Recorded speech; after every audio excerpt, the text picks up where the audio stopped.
Walked over, I was like, how are you? I'm Conor Moore. He said, oh, no, you are, mate. He said, you're terrific, fantastic. He said, oh, I love the impressions. I think they're absolutely top class. Your Mourinho is top class. It is perfect, mate. I was like, wow. So I walked outside and I texted my brothers and I was like, boys, Harry Redknapp watches my videos. And one of the producers came over and says, you were chatting to Harry? I was like, yeah, I was chatting to Harry there, yeah. He was just saying he's a big fan of the videos. And he likes the impressions. He goes, yeah, we just showed him one of your videos. He'd never seen you before.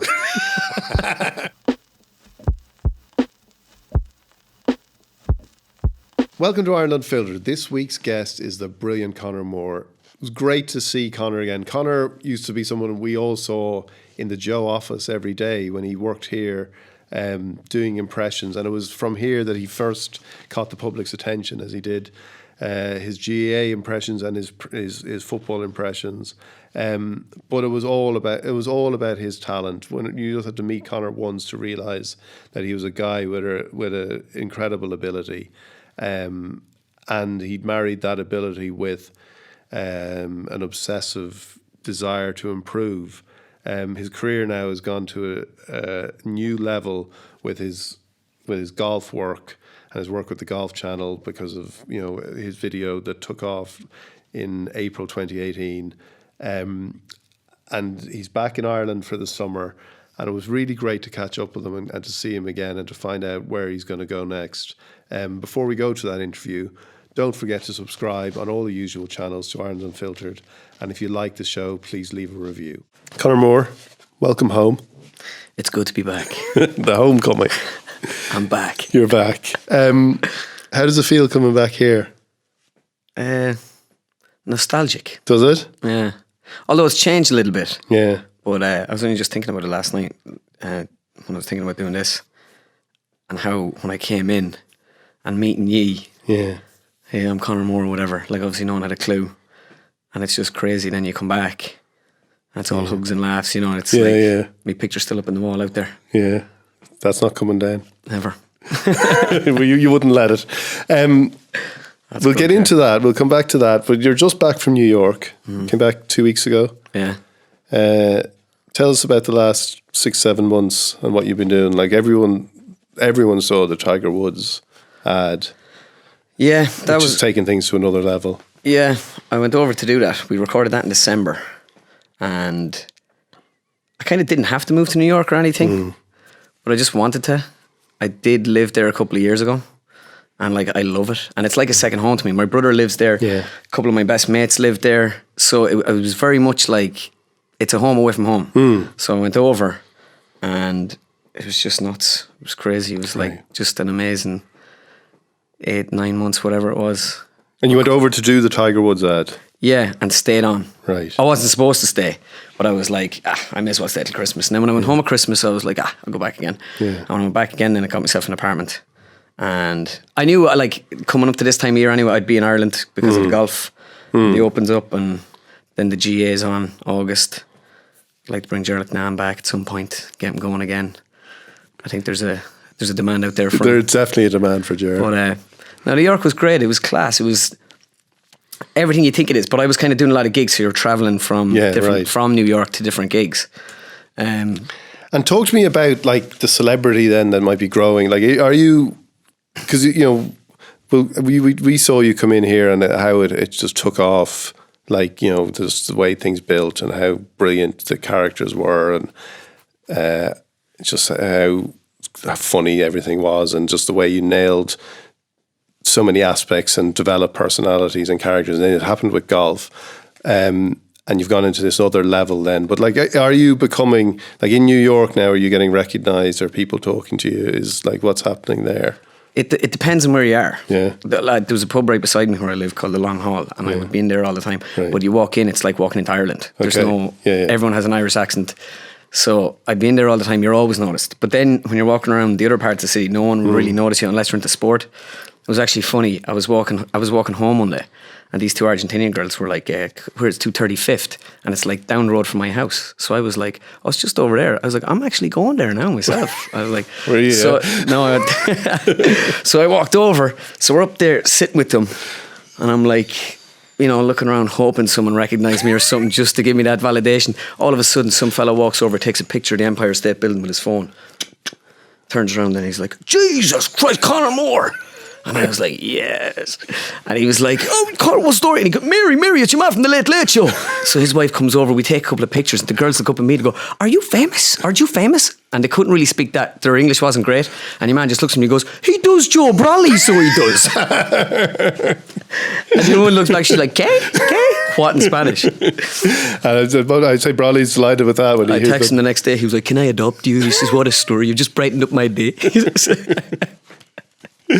So I can see why you wanted to stay out there with those little encounters. Yeah, but I love home as well. So coming home, I love it. Someone said to me the other day, they were like, what's it like being back in reality? I was like, reality? I haven't worked in 3 years. To me, I haven't. Is that how you see it? Yeah, you know, I'm not like, you know, I'm not getting up and it's hard work or anything. Everything I do is exciting. You're making something, you're really in it. And when I have an obsessive sort of personality. When I have something to do, I'll do it. And then if I have nothing to do, I'm much better at my job when I have little things to do. Right. And at some parts this year, I suppose when things get big, you don't have to do as much work then. So then you're a bit looser. So I suppose I was doing a lot of partying in New York and stuff. Right. I've come home now to find my zen. To get some structure. That's the word, structure. Jump back then, you say, you know, haven't worked in 3 years. Talk to me about the years before that, when you were working in finance and then you were working in a call centre. Yeah, I have a degree from DCU. Yeah.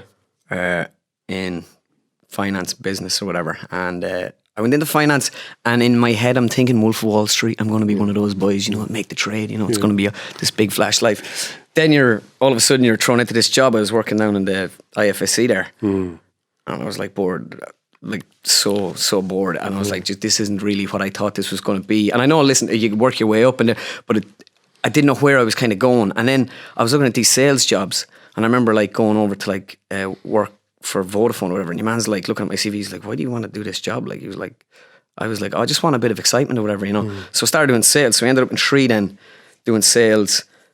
And when I was there, I wasn't like, oh, I hate my job, I want to do something else. I did, at the time, those people on the internet, and I was looking, I was going, it'd be so good to have a job like that, you know, where you're making internet videos.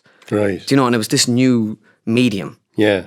And I was looking at it, and I remember as a kid, people ask me, were you this genius impressionist stuff? And when I was a child, my mother used to at Christmas and that make me do skits, take off Pat Short. Right. So I'd be doing the Unbelievables or something, or then my dad got the après match DVD or tape, live at the Olympia in 1995 or 96, whatever year. So he was laughing hysterically at this, and I was looking at that going this is obviously really funny. And it was Barry Murphy doing Frank Stapleton. My dad couldn't stop laughing. And Frank, I think, was only on the television once. I was chatting to Barry about it, and it was amazing the character Barry made of him. Yeah. And it was so funny. So I was kind of taking off them. So I was doing impressions of impressionists. And I used to do them to my friend in school, Alan. And he was the only one that used to laugh at them. And I'd be doing Mick McCarthy, I'd be doing all these different impressions. And then I just didn't do them for years. Really? Years went by, except doing my uncle down at my football club. Ned. Yeah, my uncle Ned was pretty famous for his antics. Yeah. He's a passionate man. But he kind of has this voice, and the boys were like, oh, if only you could make him famous, he'd be up there with Cher, you know, because I think he got his nose broken a few times. So he talks like that out of his nose, kind of like this, he's got this, come on, guy, and he's really, really passionate. Yeah. So he'd leave the dressing room, I'd be doing him, taking him off, and I had him, I have him pitch perfect. Yeah. So I was doing that. I mean, you doing him, and you were playing with him and for years. He didn't even know I did it. Right. Oh, really? He had no idea. I think at one Christmas, they were like, do the impression there in front of Ned or whatever. And I was like, what? I did it then. He was like, I don't sound like that, do I? But then I remember Snapchat came out with that app, and you could swap faces. Yeah. And I had done 1 or 2 little videos of this, and the idea did creep into my head when I was in Tree. I was like, I could do impressions maybe, using that app with the faces and have some sort of, this is in my head, some sort of show going. But I never knew how I was going to put it out, and I never thought I'd have the balls to put it out randomly out of nowhere. Yeah. And then this row in a match happened down in Mullingar. Yeah. And we were playing against the Downs, and whatever happened anyway, my cousin pretty much was surrounded by a load of lads on the sideline. There was a bit of a schmozzle. The game was nearly over. I see my uncle Ned, who wasn't a part of the management team at all. Right. But I was standing beside him. He hops in from the side or whatever, and to pull a few lads off Eddie. So I then hopped in, pulled a few lads off Eddie or whatever. And it was all handbags. There was nothing much in it. And it was more of a family thing. And lo and behold, then a couple of days later, I just did this video, Joe Brolly going, those Moores, absolute this, and and I was giving about this, and Conor Moore's a total disgrace. You can forget about him for his man. And the impression was crap at the time. Yeah. But all the boys were like, wow. Like when I sent it into the group, that's brilliant. Put that up online. And I was like, sure, who care about it online? Like it's a little row and mulling, like a little scuffle or whatever. And it gave me the idea. I hardly slept that night. And I was always able to do Colin Parkinson because I met Wooly in 2001 where he played football for my uncle John in New York. Yeah. And he would drink Coors Light, right? And he'd be over, and my father's name was Tom. Tom, do you want a Coors Light? And when Wooly would leave, I would take him off, and all the boys would be laughing, going, do call him there, do call him. I was like, well, lads, how's it going there? And I was doing this accent or whatever, and taking him off. So I did an off the ball sketch of the championship. So it was like, hello, it's Colin Parkinson here off the ball. I'm with Davey Fitz and Brian Cody, did Beckham, did the whole lot of them, and put it on the internet, and boom. Yeah. Now, when I say boom, I'm talking like 50,000 hits, which wouldn't get me much work now, but at the time. But I wanted to touch on that because you said, you're looking at people doing this, and that's one of the aspects of your career that's kind of amazing too. It's not just your talent, it's like how you made a career in the digital age. Like this is a story of like you recognise, and when I listen to you and when I used to talk to you, you're always aware of when you're going to get views, how to maximise the exposure and the traction of any video you're going to do. And that seems to be something like that you've learned more about, but it was something you were aware of, maybe just so like not consciously to begin with, but like it's grown. Yeah. And I do, and in terms of a strategy, everyone's different on social media. Like people ask me, what tips can you give me, or how do you get 1 million views? I'm like, well, like I can't tell you how to get 1 million views. I've got a rare ability to take people's voices off and write a bit of comedy that gets the 1 million views. But I'd be very conscious of overexposure, especially on the internet. Yeah. Like while you can do stuff on the radio every morning, the radio's on in the background. With a mobile phone, people are watching it there. They invest their time in it. Yeah. So and it's so much easier to write down and criticize and whatever. And the more you do of it, if I'm putting out a video this week for no reason at all, and I put out something similar next week when there's a reason with the same characters, next week's has been diluted by this week's. Do you know? And you can overexpose yourself. Like, you can in effect like blow your load by looking for likes and views all the time. I feel in my game anyway. So it's important to like not overdo it. But it also became the portal for you to achieve success. And I just want to go back a bit to when you were doing those jobs, because when I've talked to people this week about you, they've said you come from a family that's very close, very proud, and also very ambitious. Like you've a lot of like your uncle is in the building industry in New York. Is that right? One in London. Cousin as well. Yeah. Yeah, in like London. There's a lot of people who've gone on and done well for themselves. Yeah. I have two very different sort of families. Okay. My mum's family and my dad's family, and I'm very close to both of them. Right. Like aunts and uncles, like very close. And from my dad's family, I think we got a lot of ambition and madness. Okay. But which you need, and that bit of skullduggery or whatever.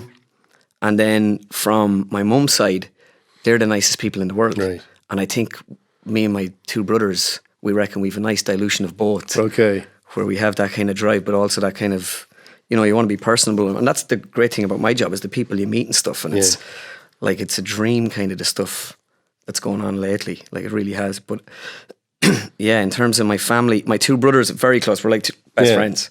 But they had gone away. They're in London and New York. When did they leave? They left. My brother Darren left about 9 years ago. Dean left 3 years ago, 4 years ago maybe. He's back now. He's been back the last year. Okay. He was over playing football for London. Darren played for New York as well in the championship. But yeah, I'd be very tight with them. And we have a great relationship. They'll tell me, that's crap, don't put that out. I remember going to Madison Square Garden before I ever started here, doing a video of McGregor walking around the place. And I was like, what do you think, to my brother? And he was like, don't put that out. Because it's terrible. And when I look back on it now, I go, how right you were. Yeah. Like if I look back on that one, I would have cringed. Yeah. Do you know? But did you have any sense when, like, you know, you're doing these jobs that are, you know, aren't really giving you the excitement that you want? Did you have any, like, were you worried? Like, were you concerned about where you were, or were you carefree about what you were going to do? I chopped into a lot of jobs. Like I was doing interviews left, right and centre. But I was very much like, I was like, you're going to do this job for the rest of your life possibly, or one of these jobs, or this line of work. I was like, so I'm in my 20s, like I didn't really care. Like I knew like people were looking going, geez, he like quits jobs and picks up a new one. And I was like, when I find the thing I want to do, I'll give that 100%. Right. But like I had no problem like quitting a job after 3 months and stuff. I was kind of carefree that way. Yeah. And even when I quit the job and I went into this, never did I think I was going to fail at it. I was never worried. Like I was on the dole 3 years ago. Yeah. You know, this time 3 years ago, I was on the dole for, now I had left work and I had said, I'm going to give this 6 months, a year and see, can I make something of it? And if not, I'll go back to work. So you left work after you put the video out and it got some views, is that? Well, when I put that video out, I got the call from Paddy McKenna. Yeah. You might know him. And he's like, well, do you want to come up here and talk to us in JOE.ie? And I was like, yeah. So I instantly, in my head, I've got it. I've got the dream job. I'm going to be making videos for these boys. This is going to be great crack. So I came in and Gary was there, Flash, the whole lot, you know. Paddy was there. We walk into the room. And I said to them, like, you know, like, I'm an impressionist. And the other boys were like, let's see your work. I was like, what work? They were like, let's see like your stuff. Yeah. I was like, there it is. That's what I have. They were like, see, no, nothing else, no? I was like, no. And you could sense then I was like, shit. And then so I started telling them, I'm telling you, give me the job. I'll practice at it. I'll do it. So they gave me a week to come back with some impressions. So I did them. But in that week, I didn't get the job. Yeah. Paddy rang me and was like, listen, we don't really have anything for you. We're going to go a different way.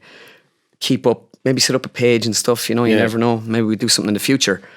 And when that happened to me, when he gave me the week to come back with the impressions, what I learned in that week was you can get better at the impressions. Yeah. It's practice. It's not a natural ability. Like maybe there's some little part of natural ability, but I couldn't do so many impressions he wanted me to do, but I could nearly do them by the time the week went. Right. So what did you do in that week?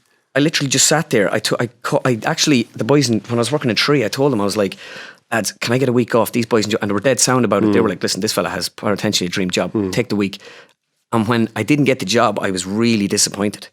Yeah. I wanted to box the head of Paddy when he had it. But I didn't get it. And Paddy was like, you know, create that page. And then I thought to myself, I was like, I'll show them. Like, I was like, so the next day I went up to Tree and I was like, I got the job. Yeah, I'm starting in a couple of months. I'm gone. So really? Congratulations. Okay. Yeah, so I kind of lied to them because I didn't want to say I didn't get it, but I'm quitting. Yeah. So I was gone. So I went home to my mother and I'm like, I'm going to make videos on the internet. She's like, brilliant. I was like, yeah, I quit my job. She's like, what? And I was like, yeah. And then I ended up then doing videos. Didn't really take off that much the first couple, and I was like, why aren't these taking off? And me and my friend Paul Christie were making them. He was like helping me make them at the time. He's one of my good friends. Like he was one of those that was there driving me to places, locations, and taking up the phone. But we did one video one day where I was Kieran McGeeney and I threw Joe Brolly off. Mickey Hart kidnapped him and brought him out to the lake in Mullingar and threw him off the diving board after Brolly had criticised him. And I was like, this is brilliant. And I had the face thing like swapped. And I was sitting in his house that evening after we posted it. And I was sitting back going, wow. And it didn't take off. And I was like, man, that is brilliant. He was like, yeah, I really thought that was the one that was going to get it going.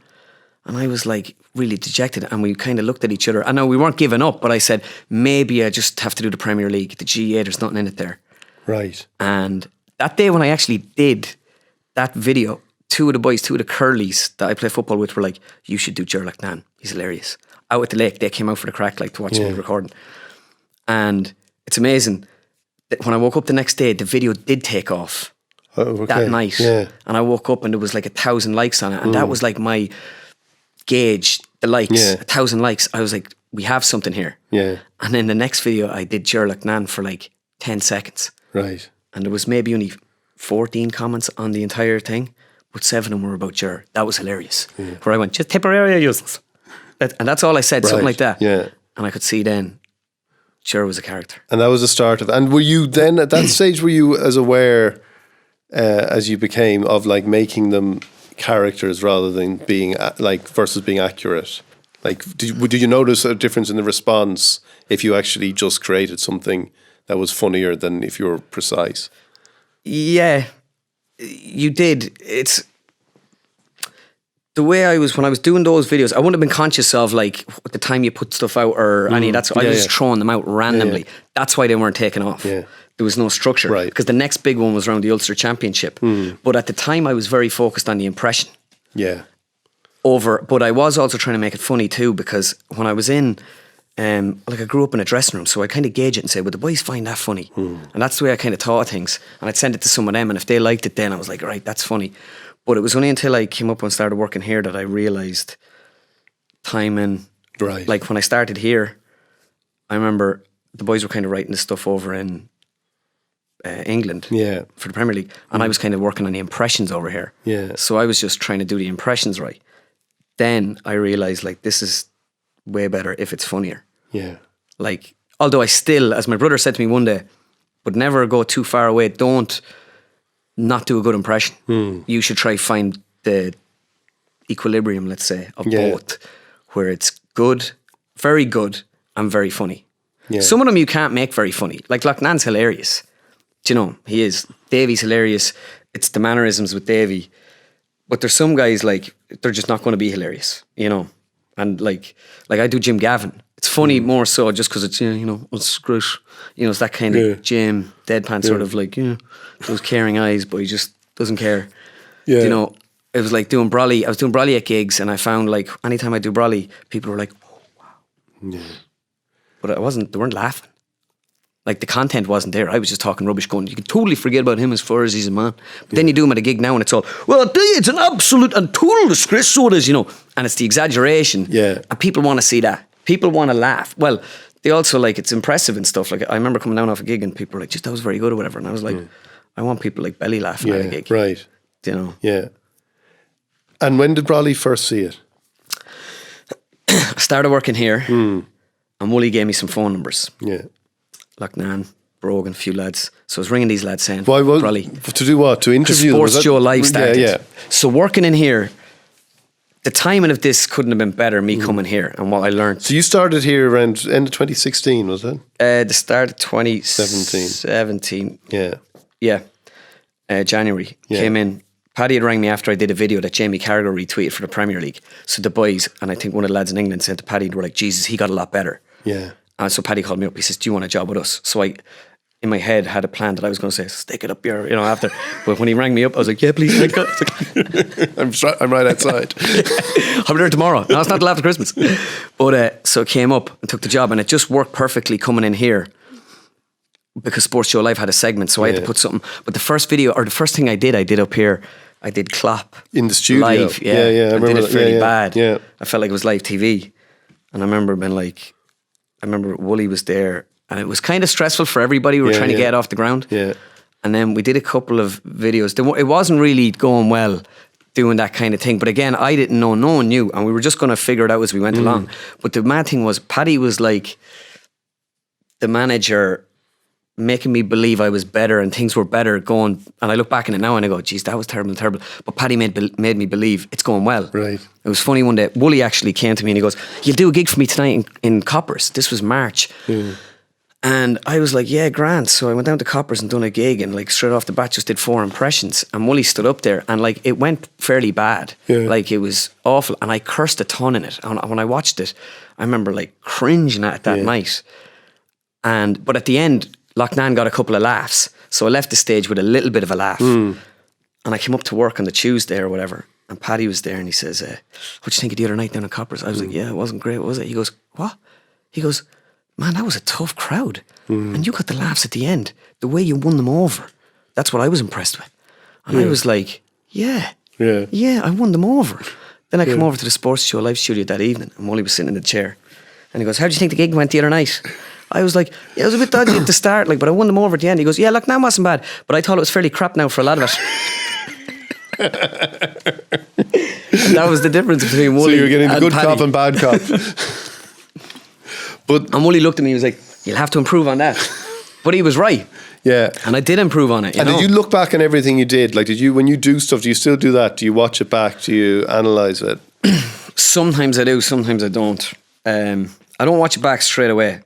Like, even I did the Late Show or something, like I'd watch it a couple of days later. Or, you know, I don't watch it straight away. Although, like, it's online, so you can see nearly every time it's positive. Like, online you're going to get some negativity anyway. Like, and it's water off a duck's back. I remember one of my first videos in here in England, and the abuse I got on it. And I was sitting there going, "Oh my God, are Paddy and I like looking at this thinking like, geez, we've hired this clown, he's useless." Like, and I got tons of abuse. I remember when like sitting in the chair going, "I don't know if I'm made for this," you know. Yeah.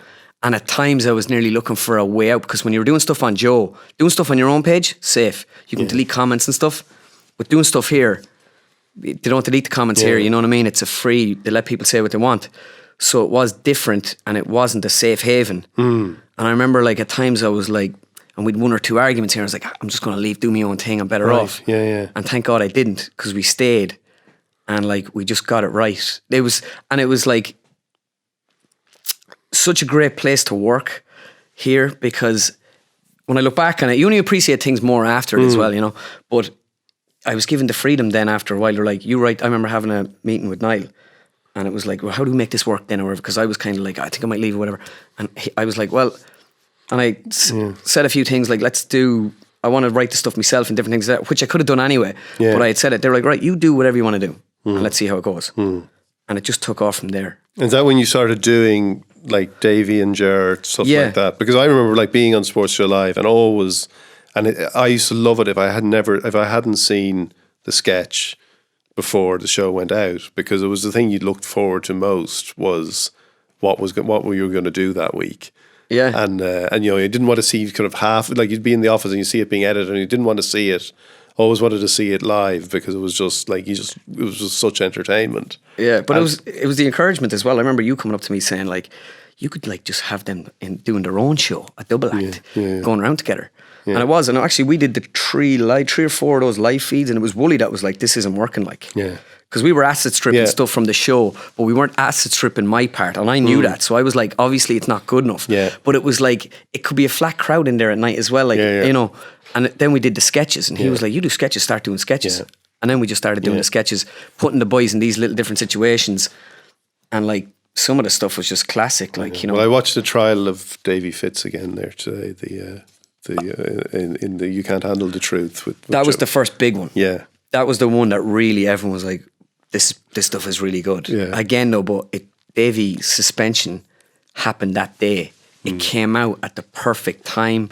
It was everything about it, and Brolly wrote to me and was like, "That's one of the best pieces of comedy I've ever seen." It was, but it's brilliant. Like even Davey's like, what does he say about the antics? You can't handle the truth. You boys need me on the Sunday game and all that kind of stuff. And then and you're looking at him going, "Stick the nut in," and he going, "Sweet sovereign Jesus, Davey."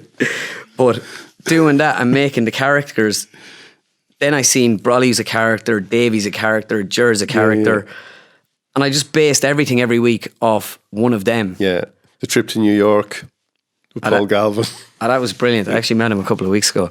Did you? In New York. We were laughing about all that kind of crack. But he was on it live that's right, he was. Yeah, he was. He seen it live. That was just something. I was over there. It was so funny. Me and my brother were walking around Times Square with a camera, and we're just recording this thing, and went back to his house. And his fiancée Perla had a load of really good looking Spanish friends. And I was like, "Girls, do you want to be famous in Ireland?" So they got in. "Are you going to write to us, Jer? I'll send you a few Snapchats, eh?" But we recorded that. I actually, a couple of weeks ago, watched for the first time. When I would have been here watching the videos, I'd be critiquing them. And for the first time, I was there one night bored in America, and I just typed in Jer and JOE.ie, and I was watching them all as if it wasn't me that did them nearly. Yeah. And it was like, I was like, Jesus, Jer's such a good character. Yeah. Like I was laughing at, for the first, I never would have laughed at them because I record them, so I see it. So it's really dead to me by the time it like is put together. And then it goes out, you know, I'm like, you know, it's like a comedian, you know, doing his jokes. He's heard them a million times. But like it was so gone far, and I was like, Jesus, like they were deadly. The one in Thailand, you know, the one at the house when Ireland won. when Ger went mad and all that kind of. I was looking at them and I was like, they're just class pieces of comedy. Like, and will you do them again? Do you miss doing them as much as you big used? time? Yeah, doing them is the most fun. Yeah. Oh no, although I enjoy it all. Don't get me wrong, I love it. But doing them, and it's easier to do them. Yeah. You know, it's why? Because I'm like, at the end of the day, I grew up in a GA like world, really, like all my friends, everything. Like I remember when I was like 6, my mother sent me to drama classes, and everyone was like, you know, he's a little performer, that lad. And I went in, and this girl said to my mum, she said, there's a class for him in Dublin. He's way too advanced for this down here. He's really good. He's a natural performer. So my mother then brings me to Dublin on a Saturday morning to do this drama thing, and I was like, this is not for me. It was different people, and and then it interfered with playing football on a Saturday. So I was crying the whole way home, going, I'm never going back in there. Yeah, and I didn't. And my mother was gutted. Yeah, I went once, and was like, no. If it was on maybe a different time or something, but this class was on Saturday morning or whatever, and I was like, no, I wanted to play football. So, but that was always there then, because like you're saying, and when I read stuff with you, it's like that. It gives the impression a little bit that, you know, an online one video, and I know you've said this already, that you're always, you know, you were performing a bit around the place, but there was a talent there that was recognised for a while. Like there was something, your mother saw something. Oh yeah, when I was younger, but then I went through a period in my life where I wouldn't have done anything, or you know, my teenage years I wouldn't have done anything. I was always confident within my own group, and I was always chatty and social, like, and I was always a really good storyteller. Yeah. Which means I'm a liar. But do you know, storytelling was my thing. Yeah. We'd be up in college or whatever, I'd be there telling the stories of what happened there to the boys last week, or like I remember we were living in a house in Drumcondra. Actually, I used to prank people a lot, and because I could. And again, I suppose I wasn't doing accurate impressions, but I remember ringing a couple of boys. I remember I rang one lad down in Westmeath and told him he was after making the county team. Right. And we would joke at the end of it then, we'd like tee it up for, you know, 3 minutes, and he'd be, be there Sunday, 11:30. Come here. And at the end of it, we'd be like, bring a few cans with you as well. And we'd hang up the phone and laugh. So the boys would know it was a prank phone call. Yeah. My brother's a county training or something. And he turns around, he comes home to me and he says, remember you pranked your man? He says, yeah. Your man says, anyone else here? Your man was in the corner, here. And he was on the county panel for a couple of weeks. I've never told him though. So when you started doing them, and when you started doing the sketches on Sports Show Live, then what did you notice about the pickup? Like, was that something then that was going, like you had got a job and you were working kind of a, you know, 9 to 5 kind of job, but like, was it then just, was there traction building? Was like the recognition moving beyond like online recognition?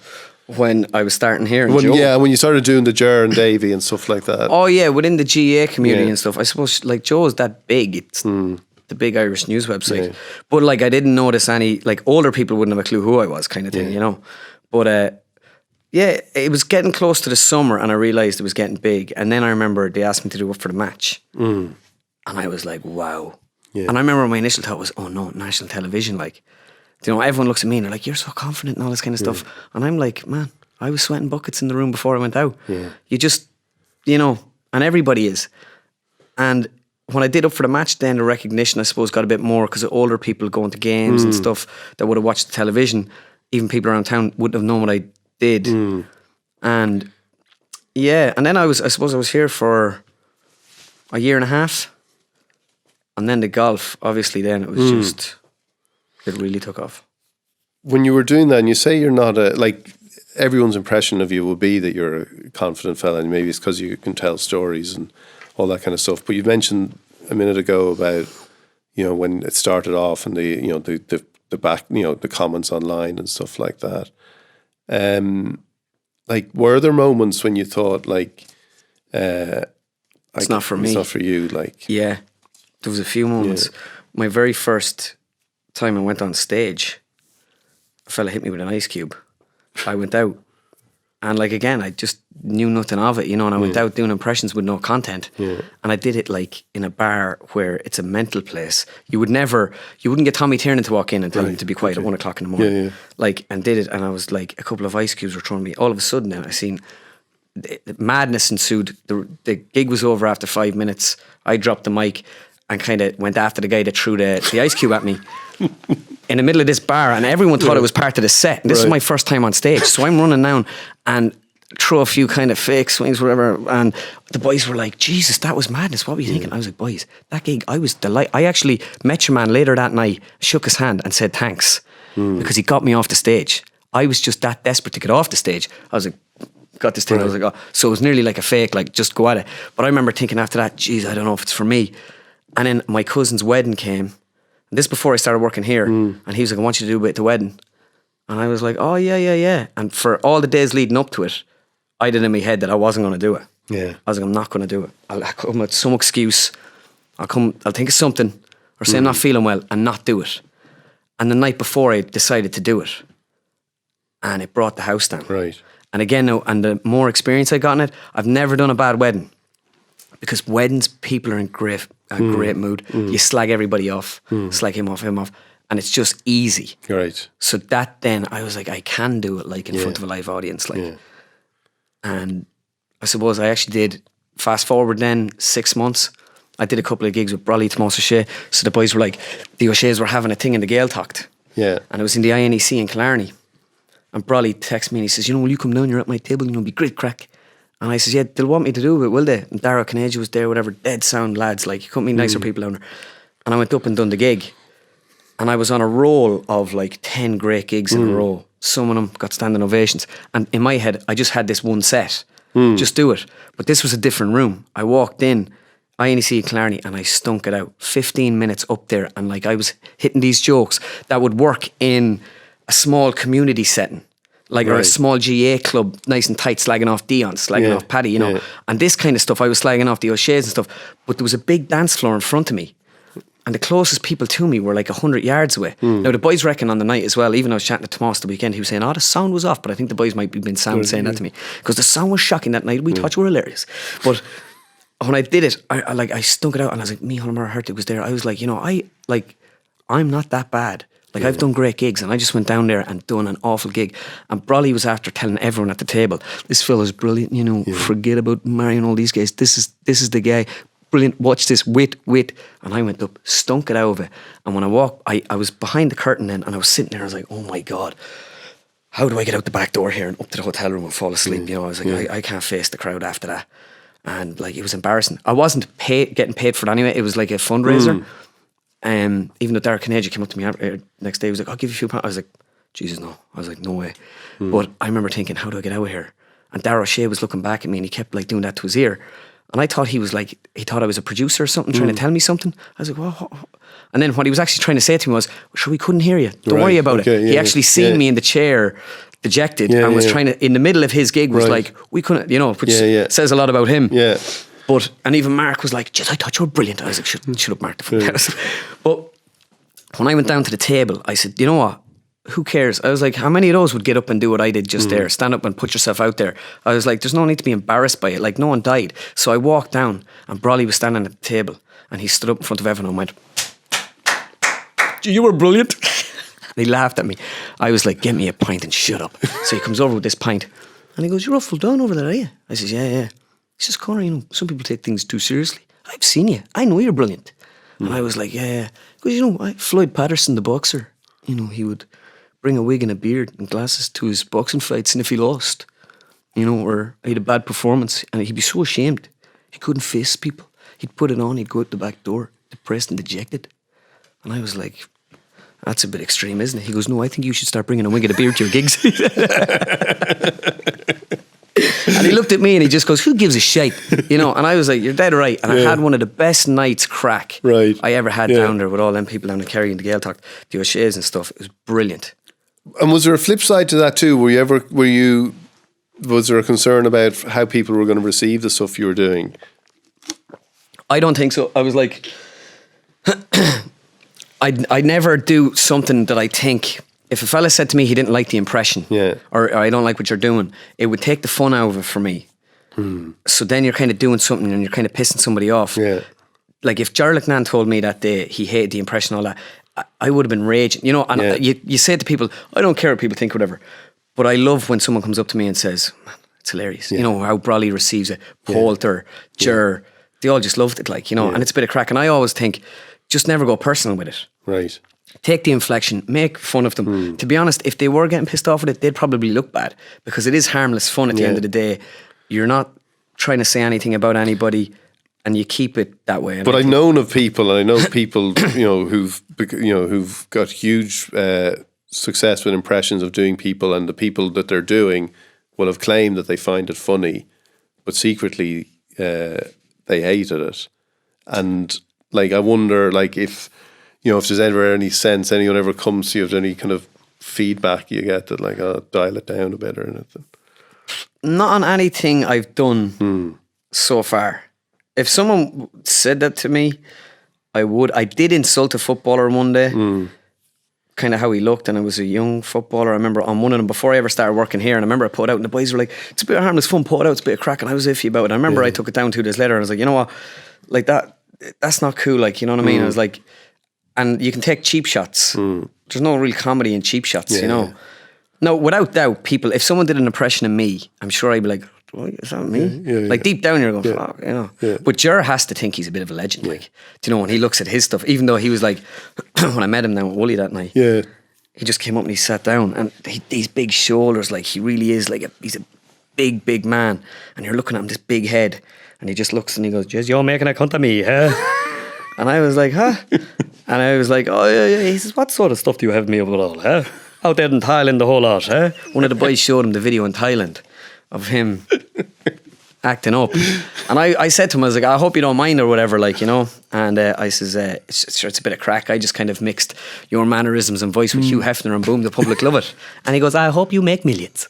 Keep it up. And that was it. Like, he was just great crack that night. Davey, I had Davey on his, and he said, if people laugh, that's great. But Davey didn't seem to be enjoy it as much. He doesn't watch it. What was funny about that was when he said he didn't watch it, a lot of people were like, oh yeah, right, he watches it. But it was funny, Wooly sent me an interview of him 2 weeks after your interview, and I had listened to the pod here on Davey, and I was thinking, does he watch it or does he not? Remember he said, at that land there was a fella who took me off in front of me there for 15 minutes, and I was like, gee, has a mind like that? That was me. But I don't think he got that you were talking about the same person. Or this was, and although at the time I was like, he knows, but then Wooly texted me and he goes, he definitely doesn't watch your videos. Right. And he sends me this interview. 2 weeks after he did your thing, and he started off going, no, I'm not saying a word, so you're not going to get it on me.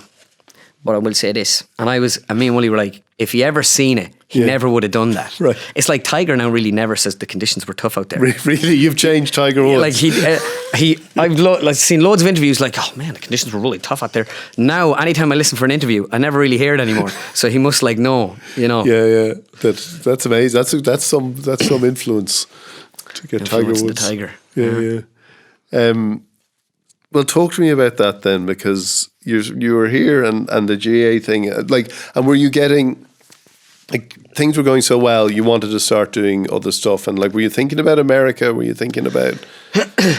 Well, how it all came about in here was I was kind of getting itchy feet in here because I was like doing the same thing in a sense, making videos with Gary and stuff, and I was like Gary Carr, and I was getting and Gary, like, credit to him when I look back on the stuff, it's amazing. The green screen work was incredible, which added so much to it. He's a genius. He's a genius of what he does, and I learned so much off him that has helped me in my new job, making basic videos with the green screen. Like, I make all my own videos now, but like, and people are like, geez, that's some work, and it's pretty big. When I think of what Gary does, it's basic.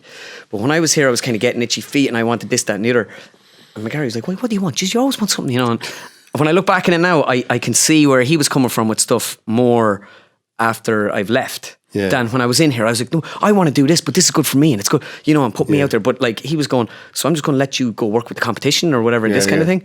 And I was mad to do other stuff, and I came in, I did a soccer video on my own at Christmas, and he kind of got slapped on the wrist for it. Kind of went a bit viral, and we're like, you know, that should be on Joe, like, in which he's right, you're paying my wages, so it should have been. And I kind of went gung ho and threw it out my own. And I was like, but I want to do more videos and stuff. And I went in and had a chat. So we had a chat, and the boys here were always fair. So we had a chat, and I said, I want to do a couple of videos of my own. And one of them in that meeting, it was with Niall and Paddy. I was like, I want to do a golf video. And Niall was like, why golf? And I was like, no one's ever done it before. I think it could be big. And Paddy was like, yeah. And then when I said big, I just meant maybe I'd get it was an added source of income doing gigs at golf clubs. Because every golf club has a like member guest thing every year or something every year. So I was thinking, yeah, I could make more money that way. So then I started planning for the Masters and I started planning these impressions. So I was kind of planning it for a bit. My dad also became the captain of Mullingar Golf Club that year.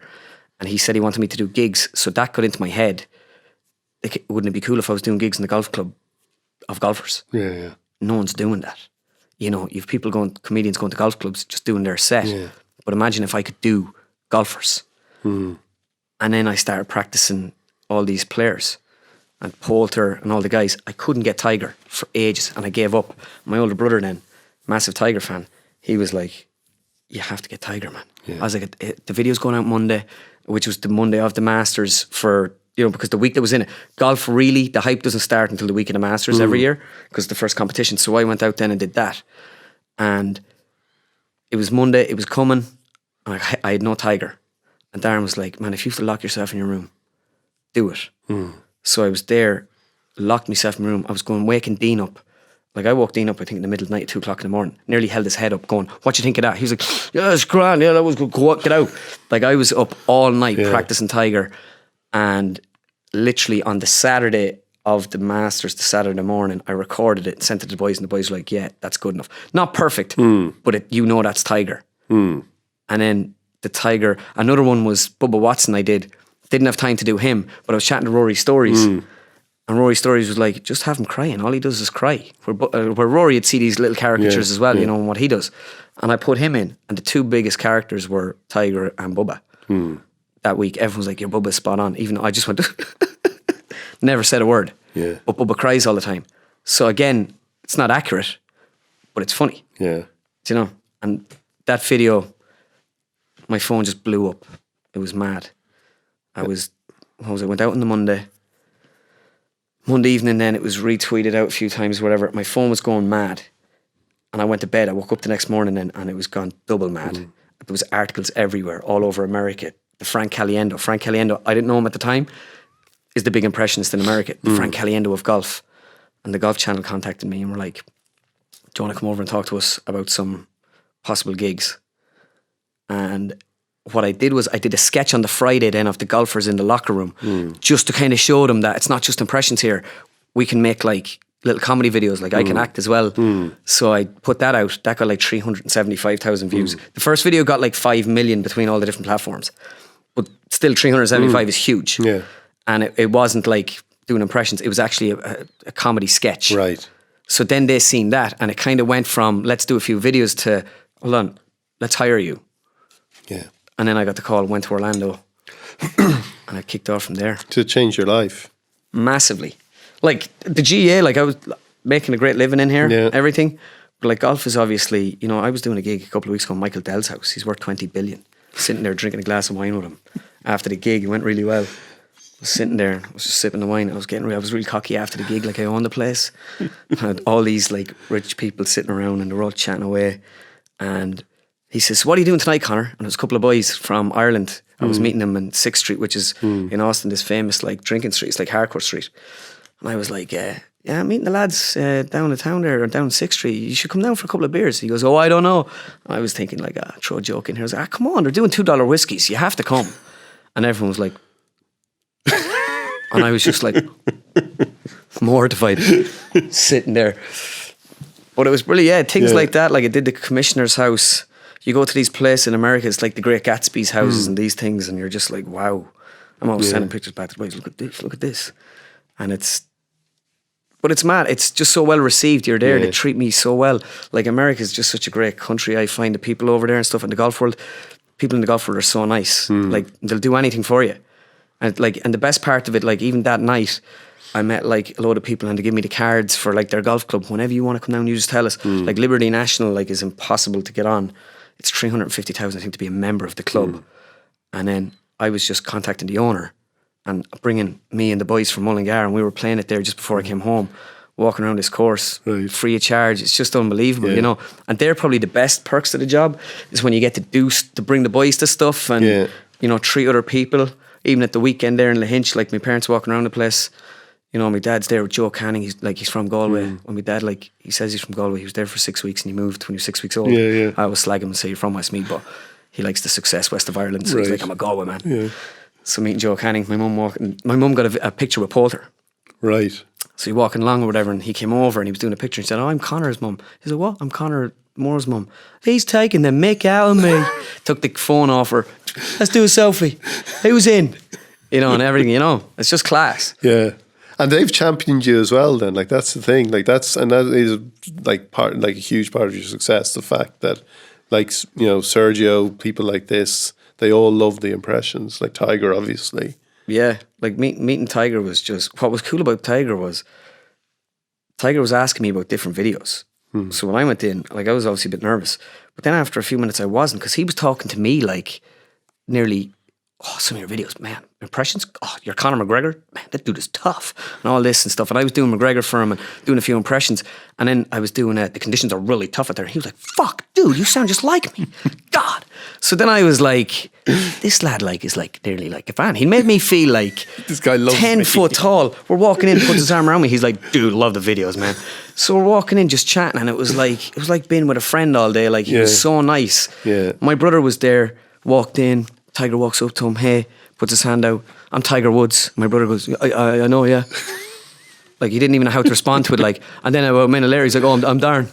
Do you know? But I brought my brother and my cousin. I told Bridgestone, I was like, can I bring my manager and my agent to the gig? I was like, I don't want to be me on and all. And I was thinking, like, this is a gift, because my cousin is the type of fella who he would have put us up in America a few times. He doesn't let you forget anything. Do you remember that time I gave you €20? Right. Didn't ask for it back either, you know. He just, so I says, I'll bring him down to this, and he'll never say that to me again, because he can't outdo this. But I brought them. They were cool. It was funny. My cousin was mad excited, and then he fell asleep on the couch after about an hour. Looked over. He was like this. And we all recording the ad over there. But it was just a magical day. Freddie Couples was there. Yeah. Bryson, Matt Kutcher. Who else? That was the four of them. Yeah, they were the four that were there. They were all so cool. Everyone was cool. And Tiger was like the ultimate professional. Yeah. Like, I'd all my lines ready to go. Like, I was explaining some of the ads to him at some points. Like, no, we have to do this. Like, and I was telling him what we're doing. He's like, oh, okay. And then he first take, bang, he get done. Really? And he would have walked. He wasn't in his bed the night before going, better remember these lines, right? You know, he just walked in. There's a big board for him. There's your lines, Tiger. Yeah. Bang, bang, bang. Did it. Now, it took hours to do it because we had to do loads of takes. But like, he was just so cool. He was a really, really nice fella. Jack Nicklaus met Sergio at a gig that Jack was at. And as I turned to Sergio, I was like, oh, hey. And he kind of looked at me and was like, hey, man. And I was like, ooh, he either hates me or he doesn't know who I am. Yeah. So I was like, to hell, I'll just introduce myself. So I put my hand out before I said that, and he went, he goes, what's with the laugh, man? When did I ever laugh like that, huh? I was like, I don't know, but the people love it. And did you ever come across, I know you did you ever come across any of like football personalities that you did? Yeah, Harry. Did you? Oh, I did a gig for Frank Lampard there. That was after. The first one I met really was Harry. Yeah. I did a Paddy Power gig, and I was sitting down, I walked over. Me and my family, massive Harry fans. He's a geezer, you know. Yeah. He's one of those lads. Walked over, I was like, how are you? I'm Conor Moore. He said, oh, no, you are, mate. He said, you're terrific, fantastic. He said, oh, I love the impressions. I think they're absolutely top class. Your radio is top class. It is perfect, mate. I was like, wow. So I walked outside and I texted my brothers and I was like, why is Harry Redknapp watches my video? And one of the producers came over and says, you were chatting to Harry? I was like, yeah, I was chatting to Harry there, yeah. He was just saying he's a big fan of the videos. And he likes the impressions. He goes, yeah, we just showed him one of your videos. He'd never seen you before. I looked in and he was just sitting on the couch and I was like, what a legend. Like, it's just a typical that's an Harry. Operator. That's a man. Like, he's a charlatan. Yeah, you know, he's just... Well, he hates being called a wheeler dealer, but that's how it works. He just has that aura about him, you know. Yeah. He's the kind of the common guy, and that's why people like Harry, I think. And do you ever, like, you know, it's great seeing you here and it's great talking to you, but those moments when you do impressions is like, you know, you kind of, everyone comes alive. Like, everyone, like, do they ever get you out of scrapes? Like, have the impressions ever, like, got you out of a corner? Like, to charm people and stuff. Yeah, immigration, that time I was heading over to Orlando. And I don't know what I said, but I panicked when I got up to immigration. This girl looks at me and she's like, what are you here for? I was just going on vacation to Orlando for a week, because I was kind of thinking, am I supposed to like have a special visa? Even like you're on an ESTA to go over and just talk to people, you can do that. And I was just meeting them. But I was afraid if I said something wrong, I'd be like thrown out or something. I don't know. So I panicked, got up there and I was like, I'm going to Orlando. She was like, for what? All vacation? Who are you with? No one. How long are you going for? A week. What are you going to do? like Disney World? And she was like, so you're going on your own to Disney World for a week? Come into the back, sir. So I was like, and then I was like, no, well, I'm going to a golf game as well. I'm meeting some people at a golf competition. She was like, yeah, come in here. So I made me explain it to this officer in the back, and he takes my phone out, he takes my laptop out, he's going through everything, and I'm sweating there, like going, what's happening here? He leaves me there for like half an hour, and I was like, Jesus, man. I was like, just let me go home. Just let me go home. And he goes, so you think you're a funny guy, do you? And he's reading an article about me, and it was just after the golf thing, and he goes. And I was like, no, like, what? He goes, you do impressions of American people? I was like, no, just Irish people, you know. I was thinking he's going to think I'm coming here to work or do a gig. And I was like, no, I don't. So he goes, right, so I thought you do Tiger Woods. And I was like, well, yeah, well, just him. Do Tiger then. So I was like, man, the conditions are really tough in here. The guy's like, all right. And I'm kind of like thinking, like, what is going on here? Then he makes me do McGregor. I'm like, come on, let me in. And then I do Trump. And he goes to me, he goes, wait, can you do the Donald? I was like, yeah. So he brings over this other guy. And I'm standing there in immigration doing Trump to these two immigration officers going, we got to build a wall. Keep these impressionists out, they're bad people. Bad. And the guys were like, man, that is good. Go on, get on the plane. Literally just, and then they were like, we'll check out for you and we hope it goes well for you. Like I had told him I'm going to the golf channel to chat to them.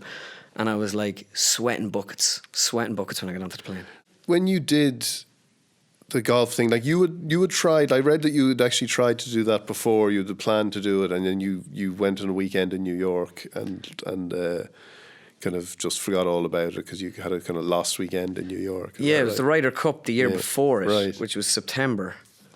I actually thought, because I could do McIlroy and Harrington and Lowry, so I was like, I'll just do those and do a Ryder Cup video.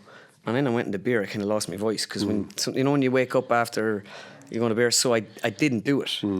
And thank God I didn't do it because the plan I had for it, and it was very much 2 or 3 impressions in a sense. It was just a blessing that it didn't happen. Yeah, you know. And then when I came home from New York that time, I did the Carragher video, and I forgot about the golf then. Right. Because when I was in here, I never thought golf was going to work here. Yeah. So the golf only came into my head as a secondary thing when I had kind of done the GA, done the soccer, and then I kind of just had the idea for the golf again. And are you home now? I think so. Yeah. I never know. With me, the boys are laughing. I could be anywhere. I could be in Bangladesh living there in 6 months, like whatever. All I need is a green screen. Yeah. You know, and when I go to gigs, I fly to gigs. So I don't really, whether I'm home or not. Do you feel more centered being home? Big time, yeah. Well, living in America, living in New York, every night is Saturday night, maybe except Monday. But like Tuesday through Sunday, you could like sitting at home twiddling your thumbs and you think, just I'd love a pint or I'd love to go out. And you can just go out. And there's always somebody or one of your friends working a bar. You know, so and there's always something to do. While you're here, you don't really do that till the weekend. You know, if you're watching a game in America on a Wednesday, you're drinking a bottle of beer. Yeah. Here you're drinking a cup of tea. Yeah. Watching a match. It's just different. And I think that's more of the reason why I'll probably stay at home now. The next couple of weeks I have like the Irish Open. At the Irish Open this week. I had the Open Championship in 2 weeks. I'm in Nevada next week, Lake Tahoe. There's like a Pro-Am that I'm doing work on. I just did the Pro-Am in Lahinch. Probably had one of the greatest weeks of my life this week. Really? Like dream stuff. Yeah. Started off Sunday, did Ireland AM. The funny thing about that is I get this call, do Ireland AM, do your impressions, promote the Open, no problem at all. Barely looked at the email. Then I get this text on the Thursday going, will you send over your putting tips? I was like, what? Yeah, so the producer rings me up and she's like, we need you to do putting or whatever. And I was like, you do know I'm a comedian, like I don't really play, like I'm not a golfer. She goes, the guy's seen, like, you know, the guys up here, researchers said you're a really good golfer. See, my Instagram, I'm always posting up my best shots, so I look like a pro. I actually have a good swing, but I'm all over the place. Okay. So I played golf in Mullingar on Saturday. I shot 101, which is disgraceful, bad for me anyway. And the next day I gave putting lessons on television. That's where your life has gone.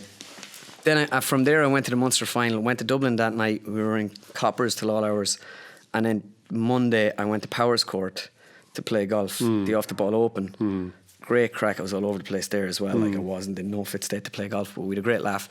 And then Tuesday went and played Trump in Doonbeg with a lot of the GA guys and Paul O'Connell, different guys there, John O'Shea, Brian McFadden. It was brilliant crack. It was just brilliant. One of the best courses I've played as well. It was just magical. The next day then was the Pro-Am, and I had a pint before it with James Nesbitt in the clubhouse. We went out, I was loose, hit a couple of good shots. It was weird. My first shot, walked up to the tee and playing with Niall Horan. Yeah. So there's loads of people up there. I'm walking up, I'm like, man, I have made it. Look at the crowds. And these girls are like, Conor, come here. I'm like, yeah, walking over. Will you get Niall to come over and say hi to us? And then it was funny, actually. I took my first shot on Trump and I got a driver and drove in miles outright. Yeah. The boys were like videoing me going, we'll video you now and see how you like it. I drive it miles outright. And Donaghy were walking down the fairway, and I've got to know Kieran the last couple of months. Great guy, comes up to me, goes, you know what you have to do tomorrow now with the Pro-Am? I was like, what? He goes, you know, you have to have something ready, like if you hit a bad shot, you know, to save you. And I was like, yeah, you're right, man. Yeah. So literally, I knew what I was doing. So I stand up, family are there, the whole lot. We're on the second tee box in Lahinch. I said, I'll go first after the Pro. Bang, scuff it about 120 yards ahead of me, and everyone's like, whew, and I just go, and the crowd go wild. I was like, good man, Donaghy. I told him after, I was like, I did it, they loved it. He was like, I knew I'd buy it. Niall Horan has been a big help to you over the years as well. Like, when did you first become friends with him? Our families would know each other going a long way back. Him and my dad would have played soccer together, and my uncles played soccer with his dad as well. I suppose he retweeted the golf video at that time, and that kind of kicked it off because he's big in golf. They love him in golf. Right. He does a lot for golf in America, trying to get younger people into golf. Yeah. So when he retweeted the video, obviously it got massive exposure because my phone just was going mad. I've seen like 4,000 retweets. And then all these comments, but they're not the comments you're looking for. I love you, I love you, I love you, Niall, I love you. All these comments coming in, and I was like, oh, so you couldn't see the actual golf feedback until the next morning. Sergio then retweeted, and then and it only maybe for Niall retweeting it, they mightn't have seen it, you know. Yeah. So it got the ball rolling that day, and it fell into the second day, and then it just took off after that. But he's been someone, because I even remember you doing the piece here with when you did McConaughey with him. Yeah, we're all fairly like tight in Mullingar. I suppose you have that kind of thing. You're from Mullingar, and like there's a lot of lads in Mullingar doing really well. Yeah, and you've that kind of, I don't know, parochial sense about you that like you give a lad a turn and stuff like that. And I hope I'm like the same. If someone needs that off me or something, you'll give them the retweet and give them whatever to try and get them out there. But like Mullingar is kind of it's a creative little hub. Yeah, there's a lot of musicians, a lot of people going for things, and maybe that's because of people have seen, like Niall just comes from a normal family in Mullingar, and he's one of the most famous and recognisable people in the world. So all of a sudden, I remember growing up thinking, there's no one famous from Mullingar really, because like when you're a kid, you weren't listening to Joe Dolan music. When you get up and you're older, you realise Joe was a huge star. But when you're a kid, you're going, like, who's like, we've no one on the soccer teams, you know, there's no one from this town, and now like, if you're a kid in Mullingar, you're seeing like there's guys from Mullingar doing all sorts of stuff, and I think that like definitely has a little rub-off effect in Mullingar. Yeah, we could become the centre of the universe. You don't need to go to New York. It'll be Saturday night every night of the week in Mullingar. It's a busy enough town. It does be. No, it is like that. Conor, listen, it's been wonderful having you back, and it's continued success. It's a really fantastic story. Thank you. Cheers, Dion. Thanks a million. Really loved having Conor in today. It was really fantastic to catch up with him, and his career is just going to go from strength to strength because of his drive, that obsessiveness he talked about, and his ability. Before we go, don't forget to subscribe on all the usual channels to Ireland Unfiltered, and if you like the show, please leave a review.